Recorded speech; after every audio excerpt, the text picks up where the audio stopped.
হে মানুষ, মা গররাকা বিরব্বিকাল কারীম, কিসে তোমাকে তোমার এত দয়ালু রব থেকে দূরে রেখেছে?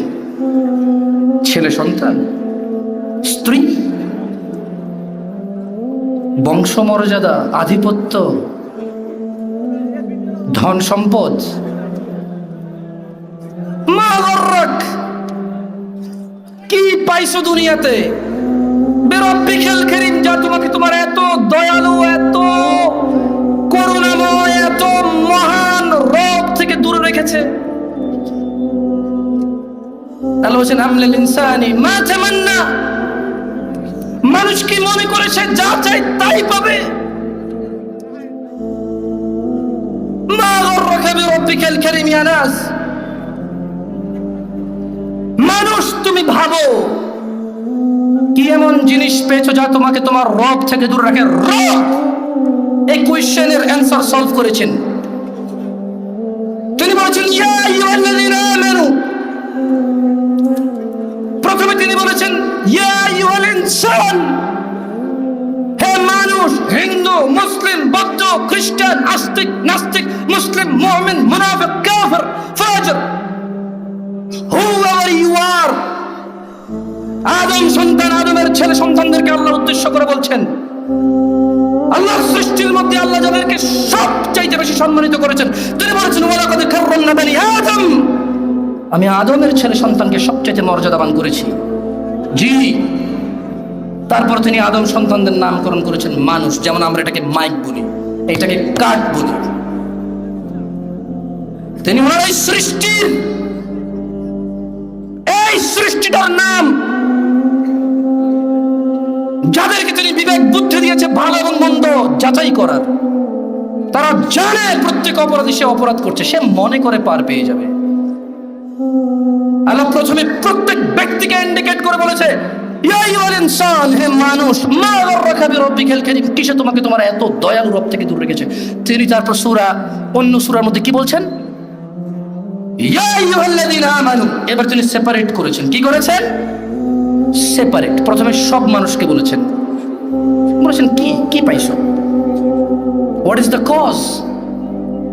এত দয়ালু রবকে ভুলে যাওয়ার কারণটা কি?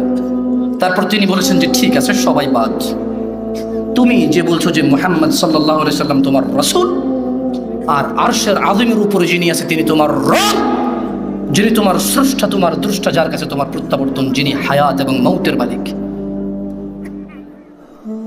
তোমরা যারা স্বীকার করছো, যারা ঈমান এনেছো যে তিনি অদ্বিতীয়, লাম ইয়ালিদ ওয়া লাম ইউলাদ, তিনি যিনি জন্ম দেয়নি এবং জন্ম নেয়নি, তোমরা যারা ঈমান এনেছো, তোমাদেরকে শুধু স্পেসিফিক তোমাদেরকে বলছে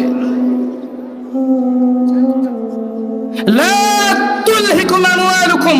ওই আগে এতে বলেছে কি পেয়ে ভুলে গেছো সব, পরে আল্লাহ বলেছেন যে ইয়া আইয়ুহাল্লাযীনা আমানু লা তুলহিকুম আমওয়ালুকুম ওয়া লা আওলাদুকুম আন যিকরিল্লাহ ওয়া মান ইয়াফআল যালিক ফাউলাইকা হুমুল খাসিরুন।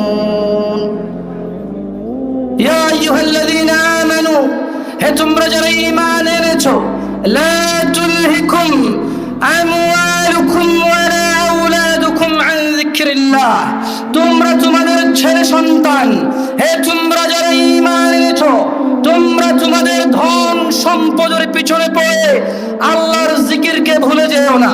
ভুলে গেলে কি হবে? যিনি জাল্লা ওয়া আলা বলছেন ওয়া মান ইয়াফআল যালিক, আর যে ব্যক্তি ছেলে সন্তান, ধন সম্পদের মোহে পড়ে, লোভে পড়ে আল্লাহকে ভুলে যাবে, ফাউলাইকা হুমুল খাসিরুন। যদি পুরো পৃথিবীর 700 বিলিয়ন মানুষ এটা করে, পুরো পৃথিবীর আদম থেকে শেষ পর্যন্ত প্রত্যেকটা মানুষ যদি ধন সম্পদার ছেলে সন্তানের পিছনে পড়ে যদি আল্লাহকে ভুলে যায়, আল্লাহ একজনকে বাদ দেন, তিনি হচ্ছে ফাউলাইক, দোজ আর অল, প্রত্যেক ওই ব্যক্তি যে আল্লাহকে ভুলে যায় সম্পদ আর সন্তানের জন্য, উলাইকা হুমুল খাসিরুন, তারাই হবে ক্ষতিগ্রস্ত। তারা কি হবে?